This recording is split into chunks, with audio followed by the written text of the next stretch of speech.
newspapermen meet such interesting people. They know the lowdown, now it can be told. I'll tell you quite reliably off the record about some charming people I have known. For I meet politicians and grafters by the score, killers plain and fancy, it's really quite a bore. Oh, newspapermen meet such interesting people. They wallow in corruption, crime and gore. Ting-a-ling-ling, city desk, full the press, extra, extra, read all about it, it's a mess, meets the test. Oh, newspapermen meet such interesting people. It's wonderful to represent the press. Now you remember Mrs. Sadie Smuggery.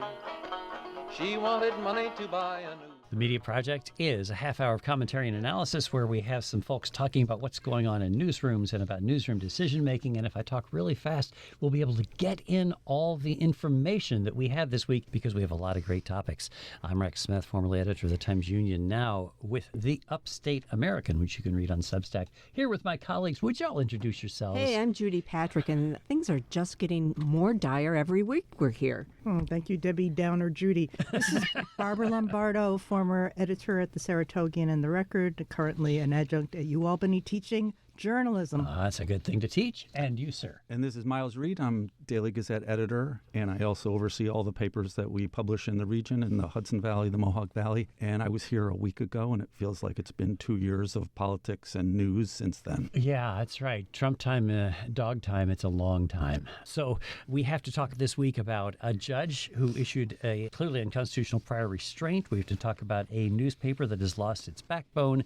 And we might get into some of the craziness, the attack on the Associated Press from the White House.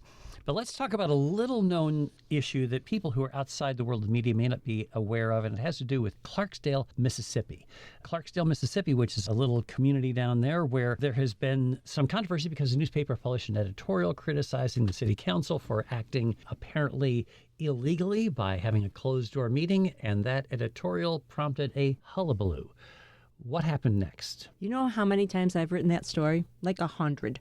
Because the newspaper essentially was calling out the city council for calling a special meeting, not telling anyone, and passing a resolution calling on the state legislature to increase sales tax or a tax that would bring money back to the city so they could pay people more money. Let's note, by the way, that Mark Mahoney, now the editorial page editor of the Daily Gazette, won a Pulitzer Prize when he was at the Post-Star of Glens Falls for exactly that kind of an editorial. He was taking local governments up there to task, right? Right, and the issue itself is a solid one. It's an important one.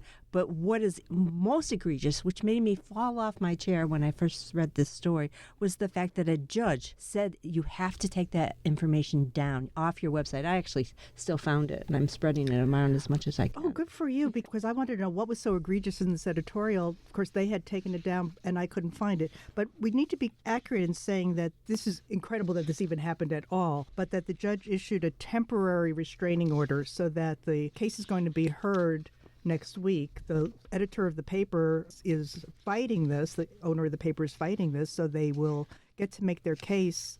But the fact that an editorial, I could see city councils far and wide whooping it up, saying, finally, we can stop those unfavorable, terrible lies. This judge has been on the bench since about 2018. She's a smart woman. She has a degree in chemical engineering from Georgia Tech before she went to law school at the University of Mississippi. Her mom was a judge before her. Her late husband was a lawyer. This is a woman who knows what she's doing.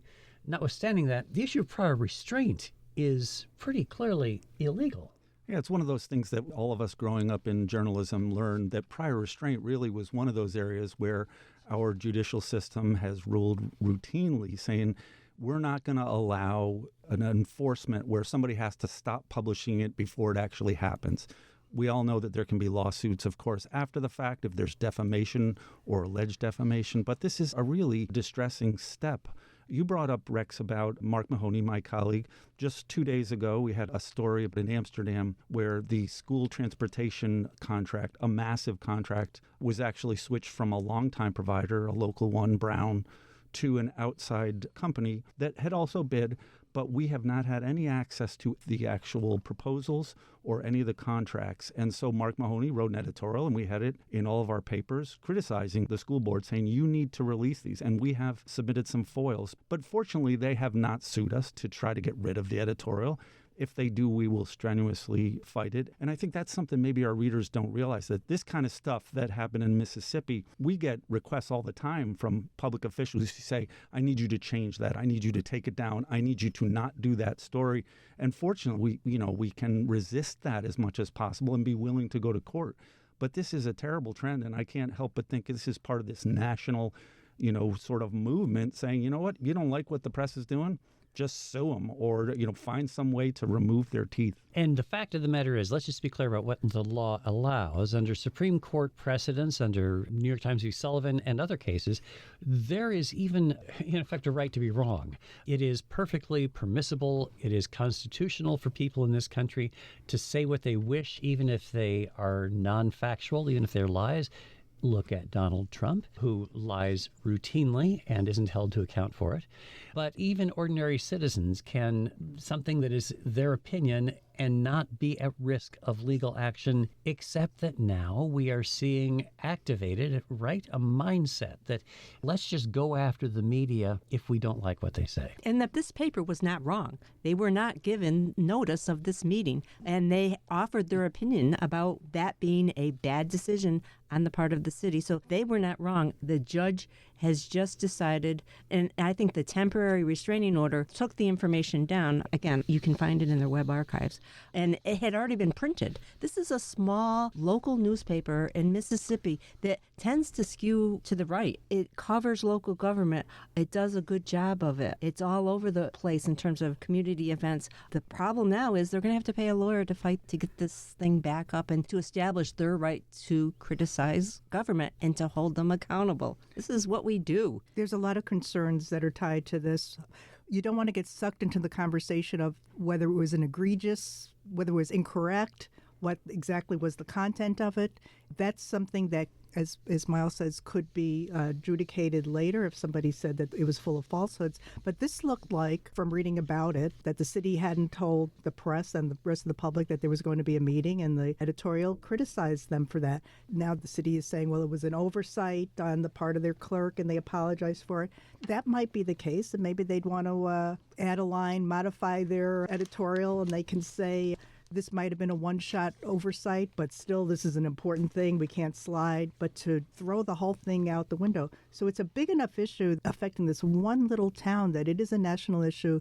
The New York Times jumped in on it, and I want to criticize their coverage for pussyfooting around in their attempt to, I guess, balance, where they're saying that, the judge orders the editorial removed, and their subhead and their lead says it's a move that has alarmed press advocates. I mean, give me a break. That's such a weak-kneed phrase to throw in there. Oh, some people are concerned. That, this is alarming to everyone. No doubt. It should be. And there is, of course, precedent for this right down there in Mississippi. There is a lawsuit pending against Mississippi Today, filed by the former governor. Mississippi Today won the Pulitzer Prize for its investigation into misspending of COVID relief welfare funds. We had Anna Wolf, who won that Pulitzer Prize, on this program a little more than a year ago, because it pointed out, Mississippi Today, in straightforward reporting that took a lot of documentation, pointed out how funds had been misspent, including funds to build a volleyball court at Ole Miss, where the quarterback, Brett Favre's daughter, was playing volleyball. I'm sure that's irrelevant, he said sarcastically. But I think that this notion of suing the media when it has something that you don't like published is gaining so much traction these days, and it puts us especially at risk when we have the example at the White House of this kind of action. Yes, right? Well, when you're being punished for allegedly not telling the truth, what media outlets are reporting that the president has stated as fact that Zelensky is a dictator and that Ukraine started the war? Those are indisputable falsehoods. Yes. They are lies. So should we not be held accountable if we publish those Right, lies? it's like Putin in Russia. He liked to call what he was doing as a special military action, and he outlawed the use of the word war in connection with that. And people could go to jail if they called what People the did. invasion. Yeah, people did. Is this where we're headed?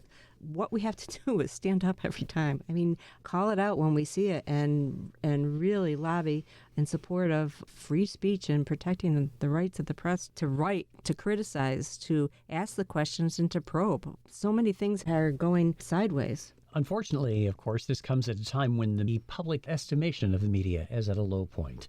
Trust in the media to generally do the right thing is at about 20%. For Donald Trump, it's actually higher than that. For Congress, it's even higher than that these days. So we are not in a strong position to be able to argue on behalf of the rights that really protect all Americans. This is not just for people in the media, it's about everybody. The Associated Press issue, of course, that was just mentioned a couple of times, the notion that the Associated Press is refusing to use the words Gulf of America that Donald Trump decreed should be changed, should be used instead of Gulf of Mexico, which has been in place for 400 years. And now the AP, which is about as straightforward a reporting organization as exists, has been barred from the White House in Mar-a-Lago and from the president's flights. I don't see how that gets resolved without a lawsuit, right? Right, and I think the AP expects to file a lawsuit to maintaining that this is a violation of the First Amendment. They are, again, the bedrock of the national media landscape. I'm sorry to see that other news organizations don't have their back. I think you need to have their back. We thought at first that it was just going to be one press conference or one gaggle or whatever in there. And we sitting here will all agree you don't have to be at every press conference to do a good job of reporting the news. But for the AP, they provide basic coverage. They are part of the press. What do they call it? The press corps. The press corps. They're a basic part. I mean, they've thrown the mainstream press out of offices at the Pentagon. I mean, these are almost perks. And again, real editors and real reporters sitting here saying, oh, well, you know, if you're a really good reporter, you don't have to be sitting in the office next to the press secretary. I have some questions about this whole Gulf of America, Gulf of Mexico thing. It's the Gulf of Mexico. So one is, I wonder how the media would have reacted if it was President Obama making a change. And so President Obama made the change from McKinley to Denali. Was it during Obama? Mm-hmm. Right. Yes. And it was part of the United States, so it's not kind of the same thing. And But it was Trump has turned it accepted, back, and and so now all turned the it back, media are going back. along with Trump's, notwithstanding the fact So- that Senator Murkowski and others, everybody, the general opinion in Alaska is we don't want to go back to Mount McKinley. We like Denali as a name. Right. So, but some of it I wonder is whether the reaction is because of who it's coming from. Another is that it's a totally outrageous, unnecessary, horrible thing. Provocation. Yes. And what I haven't seen, and Judy, since you found the archive of that editorial, maybe you have seen this, is how is the Associated Press actually writing this in stories that refer to the Gulf of Mexico or the Gulf of America? Are they saying the Gulf of Mexico, and then if I was the editor, then I'd be saying the Gulf of Mexico, and then in a clause saying which Trump has renamed as Gulf of America. In So that stories you're about the controversy, they are doing that. I don't just mean the controversy, I mean all the time. No. Because around the country, most local newspapers are using the Associated Press service. So now what's happening at local newspapers all over? What are you doing at the Gazette? You're back to AP, right? So are you changing it every time? No, so this is a big issue. We are sticking with using it as the Gulf of Mexico for now. Because of that's how AP Because is. that's AP. That's their style right now. We don't, 100% abide by AP style. We have some slight changes that we've made, especially if it affects like some local regional issue. But for now, we go with the AP style book, and it's a hot discussion So in then our if you newspaper. if you're having a story where somebody is making a comment about the Gulf, and they said such and such about the Gulf of, are you going to call it Gulf of America or Gulf of, if it's a staff-written story, how are you going to refer So to that it? hasn't come up yet, but I think on that specific thing, the way we always try to, even if somebody says something that's maybe factually incorrect, try to fact check it in the story or in brackets. But when it comes up, if it's a Republican lawmaker, and we have some in our region that I'm sure have adopted Gulf of America, that we will quote them, but then clarify it. But And for you'd now, say we're, it, we're yeah. sticking with AP. AP is just a fabulous news organization, nonpartisan, It is reputable. Every journalist who has worked in the business recognize it as just the leading wire service in the world right now. And until we see further, we're going to stick with what their style is. You know, and as a practical matter, unless there's a big hurricane, you don't see a lot of Gulf of Mexico references in news stories. Well, and you have your Sharpie, which can allocate places of hurricanes as to where they go, whether they come to the Gulf or not, of course. Well, do you think that that the AP in its stories should indicate that they can call it Gulf of? No, I think they should just no, ignore because the Gulf of America part. Yeah, completely. I think that's not relevant to the stories about, say, the weather or anything. I think it's referred to as the Gulf of Mexico because that's what it is. The president's declaration has nothing to do with the reality of how places are named. You know, there is actually an organization called the International Hydrographic Organization that oversees mapping and charting and even the naming of some water are places that have two names. There are places, yeah, like the Rio Grande River is called Rio Bravo in Mexico. So call it what you will within your country, but the AP is a global organization and it needs to abide by what it's called everywhere except in, you know, some selected chambers of right-wing echoes of Donald Trump. And the reason we're making a big deal about this is because it's just the first blow. Yes. What will happen next? What will he order that we start saying, or what will he order that we in the press do going forward? We do what we think is right. We do what makes sense and what's logical and what's legal. And what is fair, honest, accurate, and scientific. I totally agree with you that this is him throwing down a gauntlet or cross this line. Let's see if you cross this line. And this sounds like an unrelated topic, but if the Trump administration says there are only two genders, or they like to say there are only two sexes. So are we going to be prohibited in the press from referring to non-binary people and transgender people, or saying what they say and then having a clause saying contrary to scientific evidence? And yeah, I think that's quite relevant. And that is exactly the kind of thing that is likely to be pretty close on the horizon if Trump is successful in this. And of course, what's stunning is the silence from anyone on his side in the Congress. And that's why I think it's important that we don't bend to these kind of pressures. And this is not, a first time we've experienced this. Occasionally I'll get people who call and say, well, you had a story about my conviction, and since then, as part of the Clean Slate Act, I've been cleared of that, and my name is no longer in the database. And they say that means you need to remove it. And we don't necessarily do that because we are trying to, retain a historical look at what has happened in our communities. Not to say that, we don't get requests all the time that once in a while, if it turns out somebody was just totally falsely accused of a crime and there's a jury verdict that says such, we might consider it. But the example I used this week when a caller called about the Gulf of Mexico, and I've had a bunch of calls, and what I said was, and I was trying to think on my feet, and I said, if Mayor Sheehan in Albany today decided to start calling it Fort Orange, Albany, instead of Albany, I said, we would still call it Albany. We might make a reference to the fact that she wants to call it Fort Orange, but we're not officially going to change it. Not to say that at somewhere down the road, if everybody gets on board and the legislature decides to do it, we do it, but not just on one public official saying we want to do this. We have a broader view of things and more of a historical sense of what's going on. Man, it's fascinating to me that you're getting calls on this.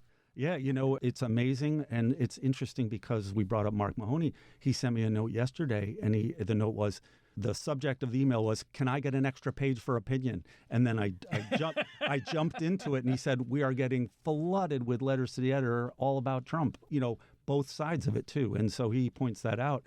So the answer was no, because our news hole continues to struggle at times. But that's what people are going to be looking. The people that are still getting your print edition are looking for that. They're looking for their voices. Absolutely. Make space for them. And we're going to try to. We always try to. We just couldn't give it to him. He wanted it today. Let's say peace story. Yeah. It's irrelevant. It's print. Who cares? But you're putting are all the comments though getting online? All the comments get online, Okay. even if we don't get them in. He's great at doing that, and it takes a lot lot of curating, because if it's something totally, off the wall that we know is factually not correct, we do not print it. But for the most part, So you wouldn't print a letter from President Trump, in other words? Okay, moving onward. All right. But now there are newspapers who are making decisions to kowtow, notably the Washington Post. Let's be clear that this is a commercial decision, not a journalistic decision. And notwithstanding that, let's understand there was apparently a $115,000 contract signed for the Washington Post to run what's called a wrap. That is a little 4-page wrap around the outside of the paper. That was paid for by the advocacy group Common Cause in collaboration with the Southern Poverty Law Center Action Fund. And this $115,000 special wrap said on the front, "Fire Elon Musk." It says the Constitution only allows for one president at a time. Call your senators. Tell them it's time that Donald Trump fire Elon Musk. And then it's followed by the URL, firemusk.org. This contract existed, but the Post then decided not to honor it. Now, surely the Post has a right to do that. So what's the controversy about this? I mean, I was surprised that they did it, actually. I just think it sets a really bad precedent. I mean, I think the media, especially today, we have to make a big effort to, if it's a paid advertisement, if it is not factually incorrect, to allow it as much as possible. And, you can't help but think that this is something that's coming down from Bezos, and it's a direction that they seem to be going. And again, I think they've created more of a controversy that was unnecessary, because I think they could have run it, and I think most people would see it and say, that's just a wrap. And we reject ads from time to time. I think we've all probably done that at some point. If it's a political ad that we know it is not factually correct, or if it's a salacious business. So the media can do that, but this seemed to me a surprise that they would do it. You mean you think that they would have gotten less attention, but they're really concerned about a single reader, aren't they? Don't you think that the Post publisher, who I'm sure this is a publisher's decision, it went that far? It's $100,000. Because they're turning around, they're turning away money. So yeah. Yeah, that would be. It's, But I mean, it wouldn't even be the ad director. It wouldn't be a vice president. right. It's the publisher who would say, yeah, we don't really want to tick off the president with this and get ourselves in the crosshairs the way the Associated Press is at this point. So maybe it's actually a step on behalf of the journalists for the publisher to turn this down. Is that possible? But doesn't that show what peril we're in at this point? It's not like they don't run political ads with political points of view, because they do. There have been plenty of those used as an example of, well, you ran this, why won't you run this? The ad contract was signed. It was ready to go. And it's not like the Southern Poverty Law Center and Common Cause are far left groups. They're responsible organizations that have long fought for civil rights in this country. So the fact that they accepted it, rejected it, I was just disappointment after disappointment after disappointment from the Washington Post, even though I did re-up my subscription. We've stopped being surprised about this, although this was a new level of surprise on top of all the other. An editorial ready to go, that gets squashed. An ad that's ready to go, that gets squashed. I wonder what their rationale would be and whether they would have consistency if somebody was trying to take an ad showing migrants saying, get rid of these criminals, get the criminals out of our country. I wouldn't want to see that wrapped around my newspaper front. You would be upset about it. I would be very upset, and I would urge my publisher and owners, who I was always fighting with, this shouldn't run at all. And if it must run, it should run inside, not on the front page of our newspaper, because it becomes the voice, even though it's an ad. It's taken as the opinion of the newspaper because you've chosen to put it on your front page. You've given up your front page for it. We would often get criticism about this when I was the editor of the Times-Union about gun advertising. Firearms are legal in this society, and so ads for guns would frequently run in the paper, and we would always answer to people, yeah, we accept ads for what is legal, but notwithstanding that, we would get criticism from anti-gun forces. So it goes around each way. By the way, there is no hesitancy on the part of Donald Trump and Elon Musk to criticize the Washington Post or anybody else. They have quite specifically singled out individuals. Eugene Robinson, Pulitzer Prize-winning columnist, for example. God, that was horrible. He should be fired immediately. Calls him pathetic, radical left. What bothers me more than that being a terrible opinion is that it puts a bullseye on the backs of every journalist who is so named. So we need to draw an end to the program. I just have to mention that, by the way, the leading sponsor in the United States House of Representatives of the bill to defund public broadcasting is Congresswoman Claudia Tenney. Oh, New York. Of New York. Oh, so just proud. FYI, folks, there is a local aspect right in this listening area of what's going on. We might get to that in the next show. But we're out of time for this one. You're going to have to come back for next week's media project, folks, to hear more. Miles Reed, editor of the Daily Gazette. Barbara Lombardo, formerly executive editor of the Saratogian and the Troy Record. Judy Patrick, former editor of the Gazette, and I'm Rex Smith. We are grateful to our producer, David Gastina, for getting us this far, and to you folks for joining us this week. We hope to come back again next week for The Media Project. Oh, newspapermen are such interesting people. It's wonderful to represent the guild. Now you remember Mrs. Sadie Smuggery. She wanted money to buy a new fur coat. The Media Project is a national production of WAMC, Northeast Public Radio. This week's projectors include former Times Union editor and current Upstate American Substack columnist Rex Smith, Judy Patrick, Vice President for Editorial Development for the New York Press Association and former editor of the Daily Gazette, Barbara Lombardo, Adjunct Professor at the University at Albany and former editor of the Saratogian, and editor and Vice President of the Daily Gazette, Miles Reed. You can listen to The Media Project anytime at WAMCpodcast.org or anywhere you get your podcasts. I'm your producer, David Gastina. Thanks for listening. Now newspapermen are such interesting people. They used to work like hell just for romance. But finally, the movies notwithstanding, they all got tired of patches on their pants. They organized a union to get a living wage.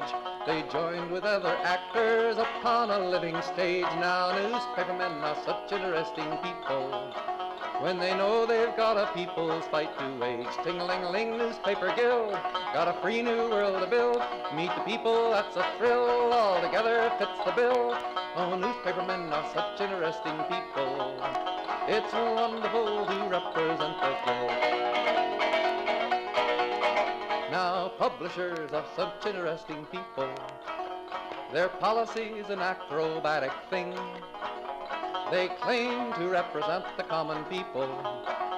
It's funny, Wall Street never has complained. Ah, but publishers have worries, for publishers must go to working folks for readers and to big shots for their dough. Now, publishers are such interesting people. It could be prostitution, I don't know. Ting-a-ling-a-ling, circulation, ting-a-ling-a-ling, advertising, get those readers, get that payoff. What a headache, what a mess. Oh, publishers are such interesting people. Let's give 3 cheers for freedom of the press.